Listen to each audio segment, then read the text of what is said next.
Bienvenue dans cette nouvelle vidéo de Lexical Info. Création de la monnaie de l'ICE, défis et enjeux d'une monnaie commune qui risque de sonner le glas DUFCFA. N'oubliez pas de vous abonner juste en bas de cette vidéo à Lexical Info. Depuis la création de l'Alliance des États du Sahel, ICE, beaucoup de voix se sont élevées pour la mise en place d'une monnaie commune. Et la voix la plus autorisée a été celle du chef d'État nigérien, qui dans une déclaration à la télévision publique de son pays, le 11 février 2024, a évoqué la possible création d'une monnaie commune avec le Burkina Faso et le Mali. Pour le général Abdourahmane Tchiani, la monnaie est une étape de sortie de cette colonisation. La création d'une telle monnaie n'est pas sans risque. Le Burkina Faso, le Niger et le Mali, trois anciennes colonies françaises aujourd'hui dirigées par des régimes militaires, ont décidé de se retirer de la CEDEAO, suite aux sanctions que celle-ci leur a infligées. Ainsi, elles se sont regroupées au sein de l'Alliance des États du Sahel ICE. Cependant, ils restent membres de l'Union économique et monétaire ouest-africaine, UEMOA, qui est une union monétaire et économique. L'UEMOA a une monnaie commune, le franc CFA, qui est émis par la Banque centrale des États de l'Afrique de l'Ouest, BCAO.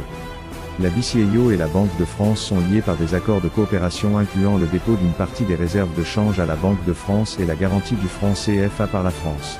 Cette coopération désavantageuse pour les pays membres de l'UEMOA est de plus en plus décriée.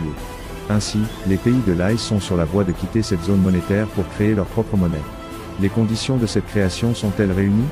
Si elles créent, quels en seront ses impacts?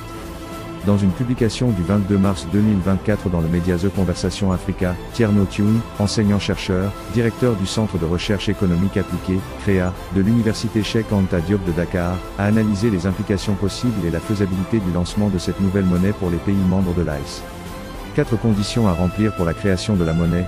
Pour Tierno Thioune, la première condition est que cette création doit passer par une coordination étroite des politiques macroéconomiques et budgétaires.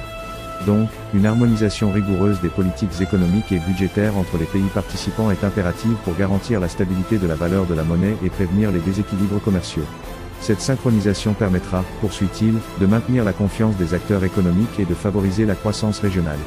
La seconde condition, évoquée par l'universitaire sénégalais, est la mise en place d'institutions solides responsables de la gestion monétaire telles qu'une banque centrale commune, est indispensable. Merci pour votre aimable attention. Merci.